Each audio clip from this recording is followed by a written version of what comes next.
ஐயா வணக்கங்க ஐயா. வணக்கம் வணக்கம். இன்னைக்கு பார்க்கக்கூடிய ராசி உங்களுக்கு மிகவும் பிடித்த ராசி மகர ராசி. ஸோ மகர ராசிக்கு குணாதிசயம் எப்படி இருக்கு, அவங்க எந்த சூழல்ல அமையறாங்க, இவங்க யார் உண்மையிலேயும்? இவங்க தலைமை சேவகர்கள். தலைமை சேவகர்கள். இது எப்படி எடுத்துக்கணும் அப்படின்னா, ராஜாவுக்கு கூட இருப்பவங்கன்னு எடுத்துக்கலாம். மந்திரி. மந்திரி கூட ஒரு பொறுப்பு இருக்கு. ம். இப்போ இந்த பூலைப்படை புலிப்படைலாம் சொல்றாங்கல்ல, ஆமா ஆமாங்கய்யா. பாதுகாவலர்கள். ம். அதுக்கு தேசத்துக்கே இவங்க தான் பாதுகாவலர். ம். அப்படி எடுத்துக்கணும். காலச்சக்கரத்துக்கு 10ஆம் இடம் சனியோடு மெர்ஜ் பண்ணி உள்ளே இருக்கிற சூரியன் சந்திரன் செவ்வாயோட வேலை செய்வாங்க. அப்படின்னா என்னென்னா, ஒரு பக்கம் குடும்பம் அந்த பொறுப்பு, ஒரு பக்கம் நம்மளுடைய பணி, அப்படி இல்லை அப்படின்னா பொது வாழ்க்கை. இந்த மூணுலேயுமே ஒரு சமநோக்கு பார்வையை வச்சுட்டு அதை யார் வச்சா யாரை நாம் சப்போர்ட் பண்ணால் அவங்க நல்லது செய்வாங்க அப்படின்னு தீர்மானிக்கிறவர்களாகவே இவங்க இருப்பாங்க. யார் செட் ஆவாங்க அப்படிங்கிறது. இப்போ பார்த்தீங்கன்னா நிறைய ஒரு தலைவர்கள் பிறக்கிறாங்க, அவங்க ஜாதக பிரகாரம் புகழடைகிறாங்க. அவங்களுக்கு ஒரு பாதுகாப்பு, அவங்கள ஒரு வழிநடத்துறதுங்கிறத இதை விட தடைகள் இல்லாமல் பார்த்துக்கிறது, எதிரிகள் இல்லாமல் பார்த்துக்கிறது, அந்த வேலையை இவங்க பண்ணுவாங்க. அதாவது அட்மினிஸ்ட்ரேட்டர்னு சுருக்கமாக சொல்லிடலாம். Best administrator. சிறப்பு சிறப்புங்க ஐயா. அதே மாதிரி இவங்களை ஆட்டி வைக்கக்கூடிய அந்த 144 தன்மைகள். மகரத்தின் கூட 12 ராசி மண்டலங்களை இணைக்கணும். மகரம் கும்பமாக மாறும், மகரம் மீனமாக மாறும், மகரம் மேஷமாக மாறும். மகரத்தில் இருந்து இந்த 12க்கும் ஏற்படக்கூடிய தொடர்பு இவர்களுக்கான சுயபலத்துக்கான 12 சூத்திரத்தை கொடுக்குது. நான் பணத்துக்காக பிறந்தனா, நான் கம்யூனிகேஷனுக்காக பிறந்தனா, அறிவுக்காக பிறந்தனா, உறவுக்காக பிறந்தனா, குழந்தைக்காக பிறந்தனா, வேலைக்காக பிறந்தனா, மனைவிக்காக பிறந்தனா, கணவனுக்காக பிறந்தனா, இல்லை என்னை நானே கெடுத்துக்க பிறந்தனா, இல்லை ஒரு ஆன்மீக பற்றுதலை வச்சு வழிகாட்ட பிறந்தனா, இல்லை பெரிய தொழிலதிபராக பிறந்தனா, இன்பத்தை அனுபவிக்க பிறந்தனா, என்னை நானே இழக்க பிறந்தனா. இத்தனை தாங்க 12. இப்போ நான் சொன்னது 12 விஷயம். அப்போ இந்த மகரம் 12ஆக வேலை செய்து, அதுக்கப்புறம் பணம் அப்படிங்கிறது கும்பராசி, மகரத்துக்கு 2ஆம் இடம். அதில் இதே மாதிரி 12 எடுங்க. இப்படியே 12 × 12 144 தத்துவம். அந்த அமைப்பில் தான் இப்போ ஜாதகர் ஒரு கேள்வி கேட்டால் ஜோதிடர் பதில் சொன்னால் அது அக்யூரஸியாக இருக்கும். அப்படி இல்லாமல் வெறும் அதிபதியை வச்சு சொன்னோம் அப்படின்னா எல்லாத்துக்கும் அது பொதுவாக தானே இருக்கும். அப்போ உள்ளுக்குள்ளே டெப்த்தாக போனால் தான் இது நான் சொன்னது மேலோட்டமான ஒரு எண்ணிக்கை. 2136 தத்துவமும் இருக்குது. அதில் போனீங்கன்னா இன்னும் அக்யூரசி பலன்கள். ஸோ இப்படித்தான் இருக்குங்கிறத மக்கள் புரிஞ்சுக்கணுங்கிறதுக்காகத்தான் இந்த பதிவு. சிறப்பு சிறப்பு. மகரன்னு சொல்லிட்டாலே வாழ்க்கை துணையை பற்றி பேசாமல் இருக்காத கூட. மகரன் சொன்னாலே வாழ்க்கை துணையை பற்றி பேசாமல் இருக்க முடியாது, அதை கடந்தும் போக முடியாது. எப்பேற்பட்ட வாழ்க்கை துணை இவங்களுக்கு அமையும், அதே மாதிரி வாழ்க்கை துணையோட பிஹேவியர்ஸ் கேரக்டர்ஸ்ல எப்படிங்க இருக்கும்? இந்த வார்த்தை உங்களுக்கு ஏன் வருது அப்படின்னா, அங்கே இருக்கிற சந்திரன் செய்கிறார். மகரத்தில் இருக்கிற சந்திரன் திருவோணம் அப்படின்றது பொதுவாக குடும்பம் தாம்பத்தியம் அப்படிங்கிறது எல்லாமே பூமி தத்துவத்துக்கு அட்பட்டது. இப்போ பெண்களையே நம்ம பூமாதேவியாகவும் பார்க்குறோம், நீர் தத்துவமாகவும் பேசுகிறோம். அப்போ இங்கே 7ஆம் இடம் பாருங்கள் நீர் ராசி, இவங்க பாருங்கள் பூமி ராசி. ஸோ இதில் இந்த சனி சந்திரன் மேலோட்டமாக உள்ளுக்குள்ளே பார்த்தீங்கன்னா அங்கே குரு சனி புதன், யார் ஒருத்தருக்கு ராசி அதிபதியினுடைய நட்சத்திரமே 7ஆம் வீட்டில் இருக்குதோ அது வாழ்க்கை துணைக்கு மூலமாக நம்ம வளர்ச்சி அடைகிறத காட்டுது. அப்போ என்னென்னா, ஒரு சொத்து சுகம் சேர்க்கணும், வாழ்க்கையில் 4 பேர்கிட்ட நான் மதிப்போட வாழணும் அப்படிங்கிறதெல்லாம் திருமணம் தான் நிர்ணயிக்கிறங்கிறது தான் மகரத்துக்கு விதித்த விதி. அதனால் திருமணத்துக்கு பிறகு யோகம் என்பது இவங்களுக்கு பொருந்தும்.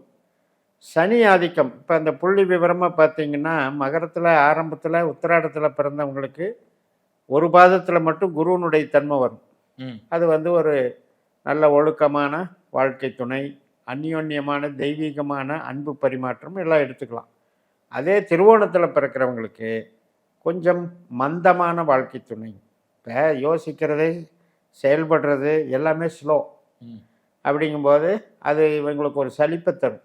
இதைத்தான் புனர்பூ தோஷன்னு பண்டைய காலத்தில் ஜோதிடத்தில் சொன்னாங்க. சனி சந்திரன் உள்ளுக்குள்ளேயே இருக்கிறது. அதெல்லாமல் இப்போ நீங்கள் அவிட்டத்தில் பிறக்கிறீங்கன்னு வைங்க, அங்கே வந்து புதன் வந்துடும். திருவோணம் 2 பாதம், அவிட்டம் 2 பாதம், ரெண்டுக்கும் சேர்த்தா வாழ்க்கை துணை வந்து புதனாக மாறிடும். அது வந்து எப்படி இருக்கும் அப்படின்னா, என்ன தான் நீங்கள் அரகண்டாக பிஹேவ் பண்ணாலும் அது டெக்னிக்கலாக மூவ் பண்ணி சமாளிச்சுட்டு போயிட்டே இருக்கும். அப்போ நல்ல ஒரு டேலண்டான வாழ்க்கை துணைன்னு அவங்களுக்கு எடுத்துக்கலாம். அதனால் மத்தியில் திருவோணத்துக்கு பிறங்கிறவங்களுக்கு மட்டும் சற்று மந்தமான அல்லது உடல் உபாதைகள் உள்ள சோம்பேறித்தனமான எடுத்துக்கலாம். சிறப்புங்கய்யா. அதே மாதிரி இவங்களுக்கு பதவி, தொழில், அந்தஸ்து, பணம் இதெல்லாம் வந்து எப்படிங்க அமையும்? இவங்களுக்கு அதை கொடுக்குறவங்க வந்து சனி பகவான், அதாவது ராகு பகவானும் குரு பகவானும். சனியினுடைய வீடு தான் 2ஆம் வீடு, கும்பம். அங்கே உள்ளே இருக்கிற நட்சத்திரம் வந்து ராகுவும் குருவும். அப்போ இந்த ராகு குரு இவங்க பிறந்த நேரத்தில் தன்னுடைய சொந்த நட்சத்திரத்தில் இருந்தால் இவங்க கோடீஸ்வரர்கள். அப்படி இல்லை, இந்த ராகுவுடைய நட்சத்திரத்துலேயோ குருவுடைய நட்சத்திரமோ எங்கே இருக்குன்னு பார்த்தா 2ஆம் தான் இருக்கும். கும்பம், மிதுனம், அதே மாதிரி 10ஆம் இடம் வந்து உங்களுக்கு துலாம். இந்த காற்று ராசிகளில் தான் இயற்கை இவங்களுக்கு விதிக்கப்பட்டிருக்கு. அந்த நட்சத்திரங்களில் எந்த கிரகம் இருந்து திசை நடத்தினாலும் காசு சம்பாரிச்சிடுவாங்க. அதனால் நிச்சயமாக வளர்ச்சி உண்டு. பிரம்மாண்டமான பணம் என்பது இவங்களுக்கு பொருந்தும். ஒரு பெரிய லெவலில் டெவலப் ஆகிறது. குருங்கிறது ஃபைனான்ஸ் டிபார்ட்மெண்ட்டு சார்ந்து இயங்கிறது. இன்றைக்கி இருக்கிற ஐடி துறை, தொலைத்தொடர்பு துறை, அத்தனை துறைகளையும் வந்து மகரத்துக்கு பொருத்தமாக எடுத்துக்கலாம். பொதுஜன தொடர்பு எல்லாத்துலேயுமே எடுத்துக்கலாம். சிறப்புங்க. அடுத்து பார்த்தீங்கன்னா வலி, வேதனை, அசிங்கம், அவமானம் இதெல்லாம் வந்து தரக்கூடிய அந்த கிரகம் எதுங்க? அட்டமாதிபதி சூரியன். சூரியனுடைய நட்சத்திரமே அங்கே இருக்குது, உத்திராடம். அதே சூரியனுடைய நட்சத்திரம் இங்கே மகரத்துலேயும் இருக்குது, தனுசுலேயும் இருக்குது. 8, 12 ரெண்டுலேயுமே ஒரு பாதம் இருக்குது. ஆனால் அதே நேரத்தில் நீங்கள் 3 பாதம்னு எடுக்கும்போது மகரத்துலேயே இருக்குது. அப்போ இந்த உத்திராடத்தில் பிறந்தவங்களுக்கு மட்டும் பெரிய சோதனை, அப்பா வழியில் சோதனை. தன்னுடைய தந்தை வர்க்கம், பூர்வீகம், தலைமை பொறுப்பு இது இப்போ கவர்மெண்ட் வேலை கிடைச்சுன்னு பேர் தான். ஆனால் அங்கே சிக்கிட்டு பாடுபடுறவங்களாம் இவங்களாத்தான் இருப்பாங்க. ஏன்னா உத்திராடம் வந்து அங்கே 8ஆ வேலை செய்யும். இது ஒரு விஷயம் நம்ம பார்த்துக்கணும். சொல்கிறத பிரச்சனை தானே தேடி வரும். ஆமாம், அதாவது இயற்கை வந்து இப்படித்தானே தலையெழுத்து எழுதிருச்சுன்னு சொல்கிறாங்கல்ல, அது இந்த மாதிரி தான் கொண்டு போய் சிக்க வச்சு. இப்போ இன்றைக்கி எத்தனை பேர் கவர்மெண்ட்டு ஜாபில் வந்து மெரிட்டாக இருக்காங்க. ஆனால் அதே இன்னொரு பக்கம் பார்த்தீங்கன்னா ப்ராப்ளமும் நடக்குதுல்ல. அந்த ப்ராப்ளத்துக்கு சம்மந்தப்பட்ட ராசி மகர ராசி. அதே நேரத்தில் இப்போ திருவோணம் அப்படி அதில் பிறக்கிறீங்க அப்படின்னா உங்களுக்கு வந்து பணத்தினால கெட்டு போகும்.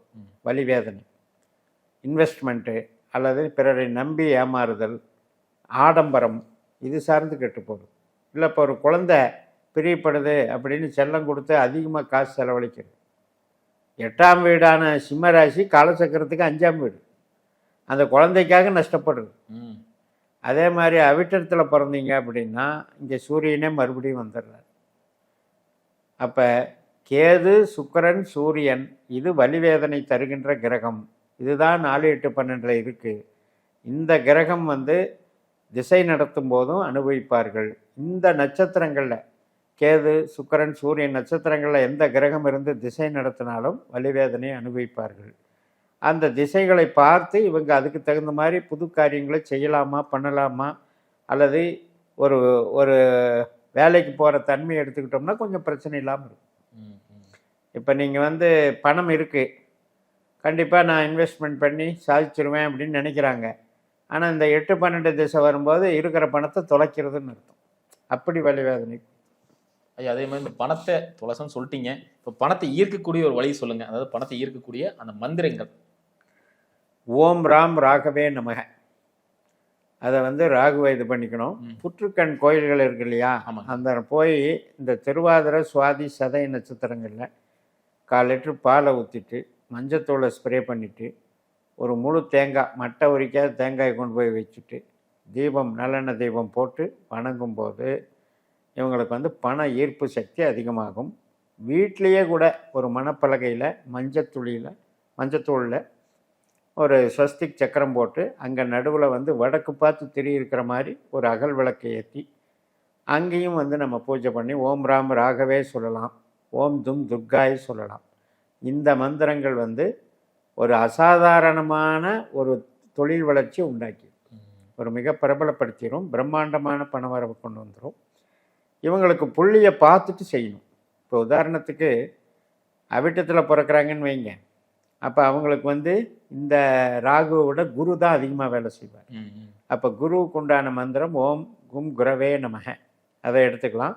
குருவுக்கான ஸ்தோத்திரங்கள், தட்சிணாமூர்த்திக்கான காயத்ரி மந்திரம், இதையெல்லாம் ஸ்துதிக்கலாம். திருச்செந்தூர் முருகனை மெயினாக பிடிச்சிக்கலாம். குபேரனை வழிபடலாம். தட்சிணாமூர்த்தி எந்த சன்னதியில் எந்த சிவன் கோயிலில் இருந்தாலும் வழிபடலாம். இப்போ இந்த ரெண்டுமே இருக்கிறது பாருங்கள், காற்று ராசி. அதனால் இந்த காற்று சம்பந்தப்பட்ட தொழில் வாய்ப்புகளில் இவங்களுக்கு ஈடுபாடு வைக்கும்போது இன்னும் பணத்தை வந்து பெருக்கி தரும். சிறப்பு சிறப்பு, ரொம்ப அற்புதமாக சொன்னீங்க. மீண்டும் அடுத்த காணொலியில் சந்திக்கலாம். நன்றிங்க.